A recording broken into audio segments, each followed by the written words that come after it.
욥기 11장 12절부터 20절까지 말씀 교독해 보십니다. 허망한 사람은 지각이 없나니 그의 출생함이 들나귀 새끼 같으니라.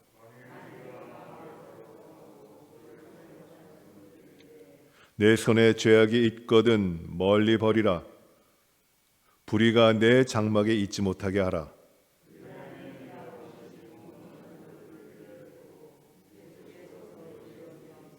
곧 내 환난을 잊을 것이라. 내가 기억할지라도 물이 흘러감 같을 것이며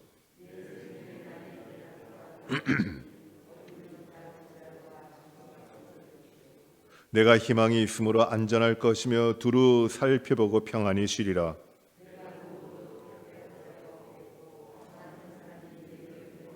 같이 봅니다.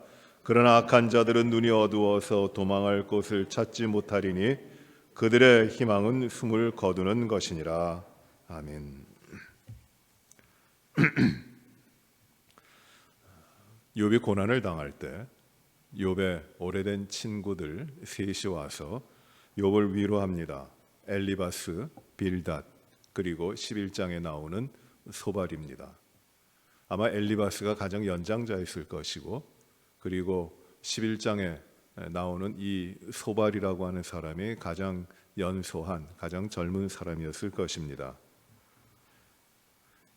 그들이 욥에게 와서 네가 고난당하는 것이 참 딱하고 안타깝고 불쌍하고 마음이 아프지만, 그러나 내가 고난당하는 이유, 거긴 반드시 너의 허물이 있을 것이고 내가 하나님 앞에 범죄한 것이 있을 것이다.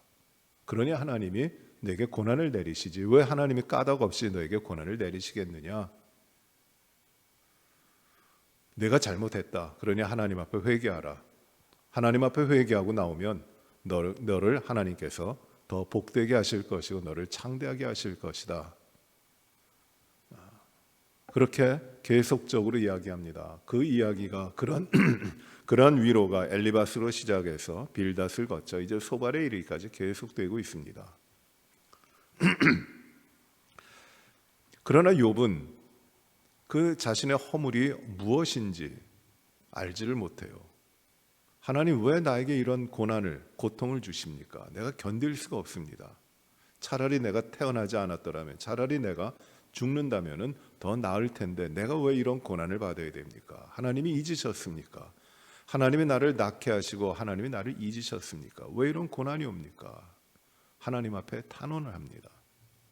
이제 소발이 이 욥에게 위로하면서 이런 11장에 쭉 이야기를 하는데, 오늘 12절부터 보시면은 허망한 사람은 지각이 없다고 이야기합니다. 그 바로 앞에 절 11절에 보시더라도 욥을 가리켜 하는 말이 하나님은 허망한 사람을 아신다 하면서 네가 허망하지 않았느냐? 네가 진짜 하나님을 뜻없이 하나님을 생각하지 않고 하나님 없이 내가 살아온 그런 허망한 자가 아니냐? 그러니 하나님이 책망을 하시고 하나님이 너를 징계하시는 것이다 라고 말을 하는 겁니다. 허망한 사람은 지각이 없나니 그의 출생함이 들나귀 새끼 같으리라. 하나님을 경외하지 않고 하나님을 잊고 한 그 사람에게는 하나님께서 그 사람의 삶은 들의 그가 태어난 것이 들의 나귀와 같이 아무도 기억하는 사람이 없을 것이다. 또 13절에 이렇게 이야기합니다. 내가 마음을 바로 정하고 주를 향하여 손을 들 때에, 내가 마음을 정하고 주를 향하여 손을 들면은, 그리고 14절에 내 손에 죄악이 있거든 그 멀리 버리면, 그런 말입니다. 불의가 내 장막에 있지 못하게 하면, 하나의 조건문이 계속 붙어요. 하나의 서술문 같이 이렇게 기록되어 있는데 이 내용들은 다 조건입니다. 하나님은 허망한 자를 그냥 하나님이 잊은 자들, 하나님 앞에 범죄한 자들, 죄악 가운데 있는 자들은 하나님이 징계하시고 고난당하게 하시는데, 만일 그 가운데서 내가 마음을 바로 하고 하나님께 내 마음을 다한다면, 하나님 앞에 내가 충성된다면, 하나님을 진실되게 믿는다면 내 손에 죄악이 있거든 그 죄악을 멀리하고 너의 집안에 악한 것이 있다면 그것을 다 씻어버린다면, 또 15절에 계속합니다. 그렇다면은 내가 반드시 흠없는 얼굴을 들게 되고 곧게 서서 두려움이 없을 것이다.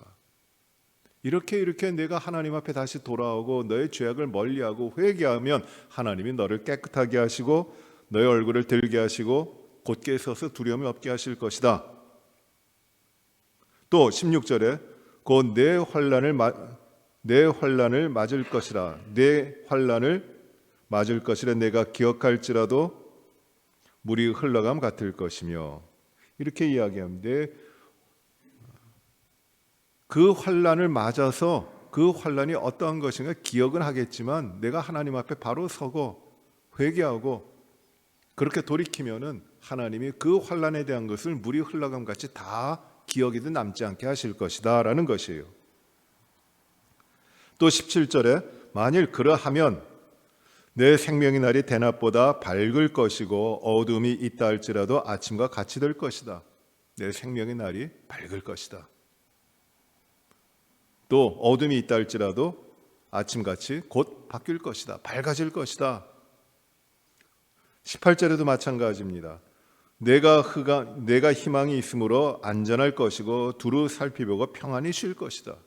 내가 하나님 앞에 회개하고 돌아오면 너에게 희망이 있고 내가 평안히 쉴 것이다. 회개하고 돌아오라는 것이에요. 내가 지금 고난받고 있는 것은 너의 허물이 있고 너의 잘못이 있는 것이니 그 허물을 하나님 앞에 회개하고 돌아오면 하나님이 세워주실 것이다. 또 19절에 계속됩니다. 내가 누워도 두렵게 할 자가 없겠고 많은 사람이 내게 은혜를 구하리라. 내가 돌아오면, 하나님 앞에 회개하고 돌아오면 하나님께서는 너를 두렵게 할 자가 없겠고 많은 사람이 오히려 너에게 와서 은혜를 구할 것이다 라고 이야기합니다. 그러나 20절이에요. 그러나 악한 자들은 눈이 어두워서 도망할 길을 찾지 못하리니 그들의 희망은 숨을 거두는 것이다. 그러나 내가 회개하지 아니하면 그대로 악한 상태에 머물러 있고 돌이키지 않고 이 죄악 가운데 남아 있다면 내가 바랄 수 있는 것은 죽음뿐이다. 너는 하나님 앞에 도망갈 데가 없다. 하나님이 너를 반드시 치실 것이다. 그렇게 소발이 지금 욥에게 이야기하고 있는 겁니다.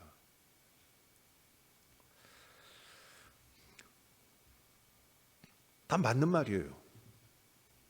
만일 이렇게 조건을 달면서 만일 내가 마음을 바로 정하고 주님을 향해 손을 들고 만일 손에 죄악이 있다면 그것들 다 버리고 내 집안에도 죄악이 악한 거가 있지 않게 하고 이렇게 하나님 앞에 내 자신을 돌이키면은 그러면 하나님이 어떻게 하시느냐? 내가 반드시 흠없는 얼굴을 들게 되고 곧게 서서 두려움이 없게 되고 환난을 잊을 것이고 그리고 내가 기억할지라도 물이 흘러간 같이 다 없어질 것이다. 생명의 날이 대낮보다 밝을 것이고 어둠이 있어도 아침과 같이 될 것이고 너에게 희망이 있어서 안전할 것이고 평안히 쉴 것이고 내가 누워도 두렵게 할 자가 없겠고 오히려 모든 사람이 내게 와서 은혜를 구하게 될 것이다. 그러니 회개하라. 만일 회개하지 않고 악한 대로 그대로 남아있으면 바랄 수 있는 것은 죽음뿐이다. 하나님 앞에 숨을 데가 없다. 처음부터 끝까지 이 소발이 하는 말은 다 맞아요. 그런데 욥에게는 위로가 되질 않아요. 우리가 이 욥기를 보면서 욥의 친구들이 와서 위로의 말은 다 맞는 말이에요. 그런데 위로가 되질 않아요. 욥은 그 친구들의 말에 대하여 위로하는 말에 대하여 너의 말이 옳지만은 고통을 더한다고 합니다. 위로가 안 돼요. 우리가 지난번에도 봤습니다마는 이 욥기 마지막 장에 가면 하나님이 이 세 친구들을 불러서 그들을 책망하십니다.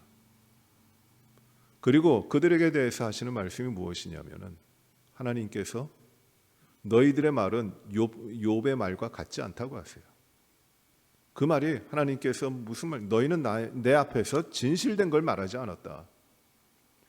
그것이 맞느냐 틀리냐의 문제가 아니라 너희가 진실로 믿고 있고 너희가 진실로 가지고 있는 그 하나님의 진리를, 하나님의 어떻게 하시고자 하시는, 하나님이 이루시고자 하신 뜻을 분별하는 것이 없이 너희는 그저 너희가 생각하는 대로 말했다.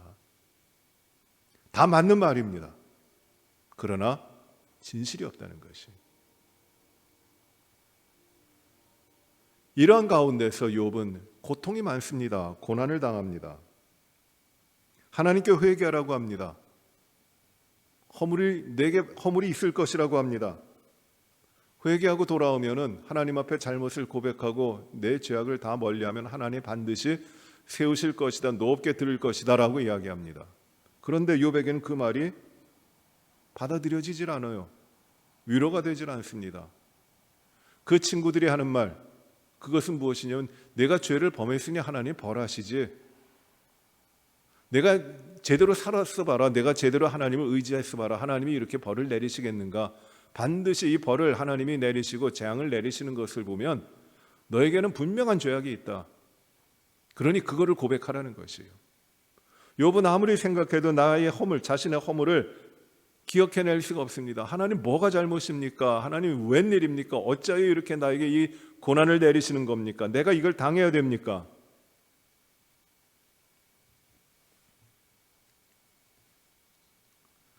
욥의 친구들이 와서 맞는 말을 다 말하는데 그들의 말은 확실치 않아요. 하나님의 뜻을 말하면서도 하나님의 뜻을 찾아보질 않았어요.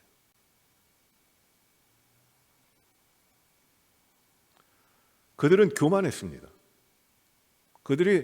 친구들이 와서 욥에게 대하여 위로한다고 하지만 그들은 하나님의 뜻을 찾지 않고 하나님이 무엇을 하시는지 생각하지 않고 욥이 당하는 고난을 보고 오히려 더 그가 욥이 죄악이 있다 하고 정죄하며 그 모든 원인을 욥에게서 찾으며 하나님이 하시는 일을 생각지 않고 자신들의 생각대로, 자신들의 마음대로 말을 하고 있는 것이에요. 위로라고 하면서 말을 하고 있는 것입니다. 그들은 교만한 것이에요. 하나님을 찾질 않아요.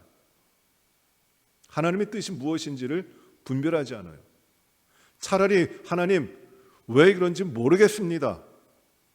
하나님 이 어렵고 고통스러운 이 풀려지지 않는 이 고난에 그 가운데서 하나님이 뜻하시고 하나님이 계획하시고 하나님이 주시려고 이루시려고 하는 것이 무엇입니까? 그것을 알게 해 주십시오. 그렇게 하나님 앞에 나오지 않고 어떻게 하냐면 너 잘못했어. 너 죄악이야. 너는 벌을 받는 게 마땅해. 그러니 회개하라.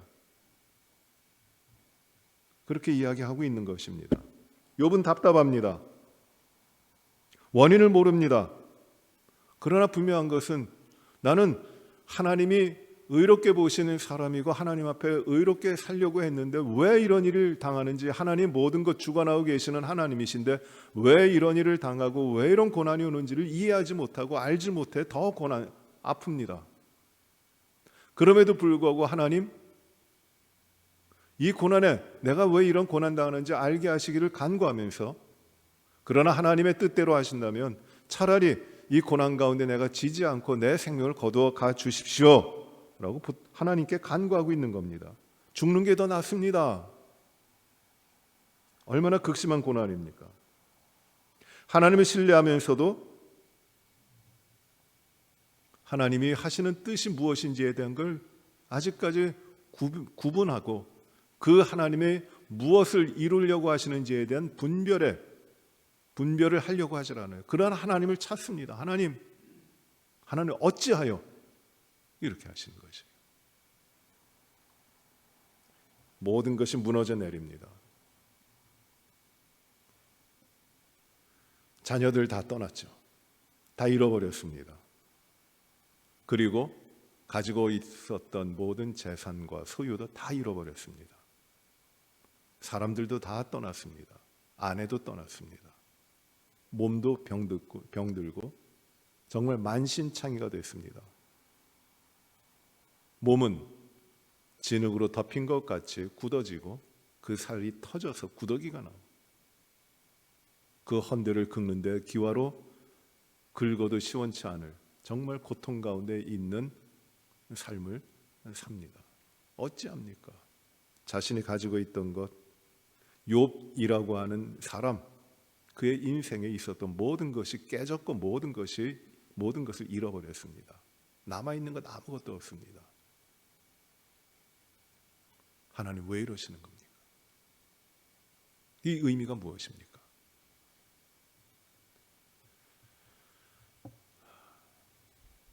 참 욥기를 보면은 답답해요. 안타까워요.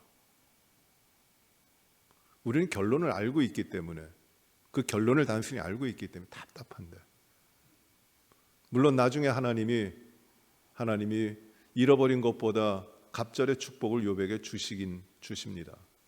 그러나 이 축복을 받는 것으로 해피엔딩으로 이 욥기가 끝난다고 하는 것은 하나님의 공의와 하나님의 의미를, 그 하나님 무엇을 하시는지에 대한 것을 망각하게 하는 것이에요. 정말 하나님이 이 가운데 욥을 통해서 보여주시고 깨닫게 하시고 우리들의 삶에 주시는 그것이 무엇인가 라는 것입니다. 야곱이라고 하는 사람이 있습니다. 야곱. 그는 쌍둥이로 태어납니다. 그러나 태어날 때부터 형이 먼저 어머니 뱃속에서 나와서 출생하기 때문에 그것을 형의 뒤꿈치를 붙잡고 따라 나온 사람이, 그 아기가 야곱입니다. 뒤꿈치를 잡는 자입니다. 그러니까 넘어뜨리는 자라는 뜻이에요. 평생을 그렇게 삽니다. 속이고 삽니다. 남의 것을 자기 것을 취하여 살아가는 사람의 그 인생을 시작했고 그렇게 살아갑니다. 다 속입니다. 형을 속였고 아버지를 속였고 그리고 삼촌을 속이고, 그런데 그 속이는 가운데 자기 자신은 점점 더 잘 돼갑니다. 장자의 축복도 받았고, 그리고 집을 떠나서 외삼촌 집으로 가지만 거기서도 번성하고 4명의 아내와 수많은 자녀들을 거느리게 됩니다. 재산도 많이 늘어납니다. 소유도 많아집니다. 모든 것 다 갖춘 야곱이에요. 그런데 이제 이 모든 것을 가지고도 그에게 생각난 것이 이제 고향으로 돌아가는 것, 그것이었는데 돌아갈 엄두가 나지 않습니다. 형에 의해서 죽임을 당할 것 같아요. 모든 것 빼앗길 것 같아요. 형이 항상 두렵습니다. 왜? 속였기 때문에. 복수의 칼을 갈고 있는 형이 두려운 겁니다. 그래서 이제 고향으로 돌아가면서 강을 건너기 전에 그 야복나루에서 하나씩 단계별로 앞으로 보냅니다. 재물들을 보내고 짐승들을 보내고 첩의 자녀들을 보내고 그리고 레아의 자녀들을 보내고 그리고 다 보내고 자기 혼자 남습니다. 다 잃어버려도 다 빼앗겨도 자기는 살아야겠다고 하는 야곱입니다. 야곱이에요. 근데 그날 밤에 그 야복나루에서 어느 사람이 밤새 야곱과 씨름을 합니다.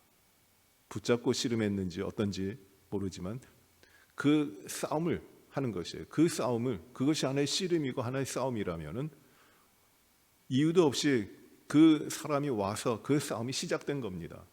즉 이 사람이 하나님이 보내신 천사인데, 저 하나님이 야곱에게 싸움을 걸어오시는 것이에요. 싸웁니다. 그런데 이 사람이 야곱을 이기지 못하기 때문에, 야곱이 끈질기게 달라붙기 때문에 야곱을 쳐서 그 환도뼈가 부러집니다.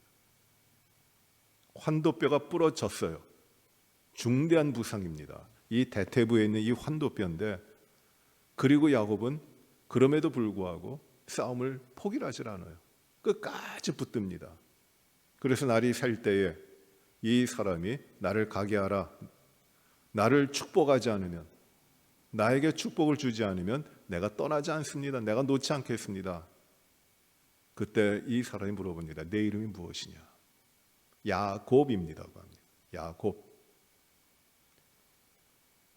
하나님의 천사인 그 사람이 말을 합니다. 이제부터는 너를 야곱이라 하지 않고 이스라엘, 하나님과 겨루어서 이긴 자 이스라엘이라고 할 것이다. 이시라는 말이 사람이라는 말이고, 라라는 말이 보았다라는 말이고, 엘이 하나님이에요. 하나님을 본 사람. 그래서 하나님과 대면하여 하나님을 이긴 자라는 뜻이에요. 그런데 하나님을 이길 사람이 없어요. 하나님을 이겼다고 하는 표현은 하나님이 그를 이기게 해주셨다는 것이에요. 그가 이제 야곱이 아니라 속이는 자, 감추는 자, 그 야곱이 아니라 이스라엘이 되는 겁니다. 완전히 변화되는 것이에요. 그 변화되는 것이 무엇이냐면은 이제는 나는 살아야 되고 다른 어떤 것들은 다 버려져도 나는 살아야 되겠다는 자기 자신이 있었는데, 그래서 짐승 재산 소유들을 보내고 가축들을 보내고 첩과 첩의 자녀들을 보내고 레아와 레아의 자녀를 보내고 라헬과 마지막으로 라헬의 자녀를 보내고 혼자 남아 있는데 다 빼앗기더라도 형 에서가 와서 다 취하고 다 한 달째라도 나는 살아야 되겠다. 강을 안 건넜어요. 도망가려고. 그거 야곱이잖아요. 근데 그 이스라엘로 바뀌고 나서 그 자신을 지키려고 했던 자기 자신 야곱이라고 하는 것이 무너져 내립니다. 환도뼈가 깨질 때 하나님께서 그것을 깨뜨려 버리십니다. 그리고 환도뼈가 깨져 제대로 걷지 못하는 그 가운데 야곱은 어떻게 합니까? 형을 만나기 위해서 절뚝거리며 갑니다. 전날 밤에만 해도 야곱이었을 때는 형을 도망하여 피해서 나만은 살겠다고 했는데 이제 그 자기 자신에 대한 것이 다 무너졌고 내려진 것이. 아, 나는 하나님이 나의 삶을 인도하시는구나. 그래서 내가 이제 형 앞에 가더라도 살고 주는 것, 흥하고 패하는 것은 나의 몫이 아니다. 하나님이 하시는 것이다. 하나님의 뜻이 있는 것이다. 그리하여 그 분이엘을 지날 때 절뚝거리며 에서를 향하여 가는 겁니다. 야곱은 그 가운데서 야곱이었다가 이스라엘이 되는 것이에요. 자기 자신이 꾀를 내서 자기 자신의 방법대로 자기 자신을 지키며 자기 자신을 채우며 이기적으로 살아왔던 그 삶의 모습이 이제는 다 깨어지고 오직 하나님 한 분이 나의 삶의 주인이시고 하나님의 뜻이 있고 내가 절름절름하며 쩔뚝거리며 걸어간다 할지라도 나는 하나님이 가게 하시는 길 하나님의 뜻대로 살아갑니다. 이에 변화가 일어나는 것이에요. 야곱의 삶은 자기 자신이 주인이었다면 이스라엘의 삶은 하나님이 온전히 주인 되신 삶으로 변화되는 것입니다. 욥의 고난이 바로 이런 것 아닐까요? 욥이 당하는 그 이유가 고난당하는 이유는 하나님의 뜻대로 하나님이 정하신 삶을 하나님 앞에서 살아가도록 하나님이 이끌어 가시는 과정이었어요. 너의 인생의 모든 것을 주관하시는 주재자는 누구냐? 하나님이시다.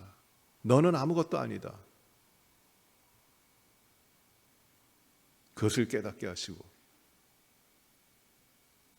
하나님께서는 그런 믿음의 삶을 그 욥에게 보여주고 인도하시는 것입니다. 바울은 어떤 사람이었습니까? 사도 바울, 오늘날로 말하면 사도 바울은 정말 모든 면에서 엄청난 사람입니다. 학식적으로, 영향력으로나 그 모든 지식으로나 그리고 교회적인 사명과 그 역할이라든지 이 모든 면에서는 어느 누구와도 비교할 수 없는 뛰어난 사람이었습니다. 출신이 좋습니다. 가문이 좋습니다. 최고의 학문을 배웠고 훈련을 받았고 어디에 놔둬도 손색이 없는 모든 사람을 가르치고 다스릴 수 있는 그런 능력이 있는 사람이었고, 유대인들이 생명처럼 지키려고 하는 그 율법에 의해서도 흠이 없는 자입니다. 유대인 중에 유대인, 이스라엘 중에 이스라엘 백성입니다. 그는 자랑할 것이 참 많은 사람이었습니다. 그가 사울이었어요. 그는 자기의 의를 가지고 자기의 뜻대로 자기의 잘난 것을 가지고 살아왔던 사람입니다. 그를 주님께서 만나셨어요. 다메섹으로 가던 그 길가에서 주님이 만나셨습니다. 사울아, 사울아, 내가 왜 나를 핍박하느냐? 누구십니까? 나는 내가 핍박하는 예수다. 그 십자가에 죽으시고 부활하신 예수 그리스도, 그분을 길가에서 햇빛보다 더 밝은 빛 가운데서 만나는 것입니다. 사울이 꼬꾸라집니다. 눈에 비늘이 씌어서 앞을 보지 못하게 됩니다. 그 순간 주님을 만남으로 말미암아 그 모든 것, 사울이었던 모든 것이 허물어져 내리기 시작합니다. 자기가 지켜왔고 자기가 자랑하고 사울이라고 하는 그 놀라운 이름이 다 깨지고 아무것도 아닌 것이 됩니다. 그리고 그는 사울이 아니라 바울로 오직 하나님을 경외하며 하나님을 따라 살아가는 바울이 되는 것이에요. 이 바울은 이렇게 고백합니다. 내가 그리스도를 아는 지식이 너무 뛰어나기 때문에, 내가 예수 그리스도를 얻고 그 지식을 가졌기 때문에 내가 이 세상에서 내가 자랑할 만했던 것, 내가 내놓을 만했던 모든 것들이 다 버려졌다. 배설물과 같이 버려졌다. 하나도 아깝지 않다. 왜? 예수 그리스도, 그 주님에 대한 지식, 그 주님을 내가 알기 때문이다. 주님이 나에게 계시기 때문이다. 어떤 것과도 비교할 수 없는 주님이 나에게 계시기 때문에 나는 모든 것들, 내가 자랑하던 모든 것들을 배설물과 같이 버렸다라고 합니다. 저는 이 바울의 고백이 정말 하나님 앞에 우리 믿음의 삶 가운데서 저의 고백이 되길 원하고 또 저의 고백이 되도록 기도하며 살아가고자 합니다. 내 안에 사느니 그리스도니 내가 죽는 것도 유익합니다. 그리스도가 계시니 내가 그리스도를 얻고 모든 것을 다 잃어버려도 아깝지 않은 것이에요. 그 하나님을 발견하는 것입니다. 하나님 없이는 내가 살아갈 수 없고 하나님이 나의 생명의 모든 것 되심을 깨닫게 되는 것이에요. 내가 하나님을 믿고 의롭게 살아온다고 했지만은, 허물 없이 내가 살아온다고 했지만, 그러나 모든 것 가운데 하나님을 나의 주인으로 나의 생명의 구주로 모시지 못하고 그저 의롭다고 하는 내 뜻대로 내 방법대로 살아왔던 나의 그 모든 것들까지도 다 허물어지도록 하시는 것, 그것이 지금 욥에게 고난을 주고 계시는 하나님의 의미인 것이에요. 욥이 고난을 당하면서 고난을 당할 이유가 없지만, 그러나 하나님은 그의 삶에서 고난받음으로 어떠한 고난 당하기 때문에 그 고난에 대한 보상으로 무엇을 주시고자 하시는 그런 것이 아니라, 하나님은 모든 것을 주장하시고 모든 뜻을 세우시고 하나님의 백성들에게, 하나님이 지으신 그 아름다운 백성들에게 살아계신 하나님, 만유의 주제가 되신 하나님, 그 하나님 앞에 인생이 아무것도 아니고, 그리고 그 하나님 앞에서 내 삶에 어떤 것도 내가 옳게 이룰 수 있는 것이 없다고 하는 하나님과 나의 그 엄청난 차이와 그 관계를, 하나님이 내 미천한 삶 가운데, 내 부족한 삶 가운데 하나님이 누구시고 하나님이 어떤 분이신지를 깨닫게 하시는 거지, 알게 하시는 거지. 만약에 하나님이 두 번 욥이 이런 고난 당하고 다 잃어버렸는데 나중에 마지막에 그 두 배를 주시는 축복을 하나님이 허락하셨다고 하는 해피엔딩으로 우리가 욥기를 생각하며 야 고난 가운데 인내하면은 하나님 복 주시는구나, 그렇게 한다면 맞는 말인데 확실하지 않아요. 만약에 그렇다면 하나님이 고난 가운데 인내하면 복을 주신다, 갑절의 축복을 주신다 하면은 저는 반대합니다.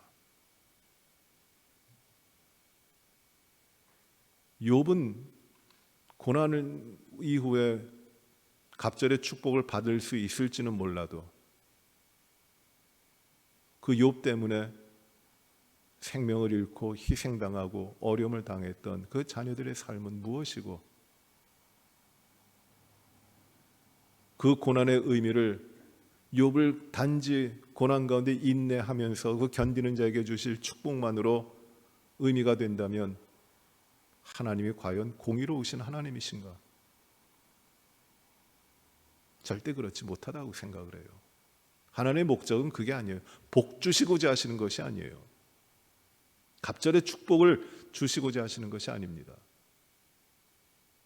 무엇이냐면 하나님이 진정한 하나님 되셨다고 하는 것, 하나님이심을 깨닫고 모든 삶이 하나님 앞에서 이루어지고 하나님 앞에 어떤 다른 것도 범접할 수 없는 내 삶의 주인이시고 나의 삶을 인도하시는 분이시라는 것을 깊이 깨닫고 그 하나님 앞에 살아가는 믿음의 사람이 되도록 하시는 것이 하나님의 목적인 것이에요.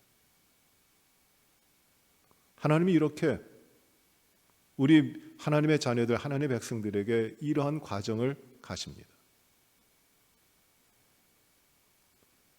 고난이라고 하는 방법도 우리에게 주시면서 때로는 우리에게 시험과 시련 그리고 유혹과 환난 가운데서도 우리가 하나님을 발견하고 하나님만이 참된 하나님, 모든 것을 이기시고 뜻을 세우시고 우리의 삶을 주관하시는 전지전능하시고 무소부재하신 우리의 삶의 주제 되신 하나님이심을 우리가 깨닫게 하시는 것이에요. 그래서 그 믿음대로 살도록 하십니다. 여러분, 욥이 의로운 사람이고 대단한 사람이었고 우리가 감히 도덕적으로나 어떠한 신앙의 모습에서 따라갈 수 없는 사람같이 보입니다. 우린 참 부족하죠.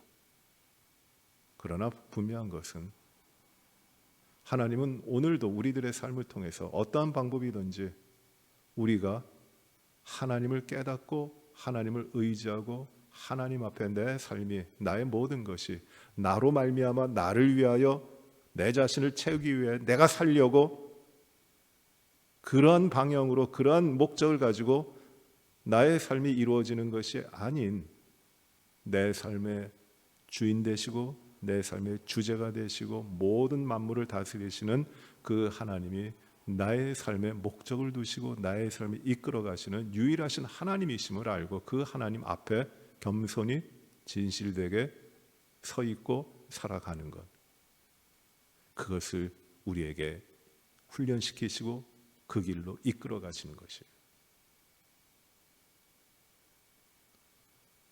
고난은 힘든 겁니다. 고난은 견디기 어려운 것입니다. 그러나 하나님은 이 고난의 문제가 아니라 하나님이 무엇을 원하시고 어떤 삶으로 인도하시는 뜻을 가지고 계시는지를 우리 하나님의 백성들에게 보여주시고 계시는 것입니다.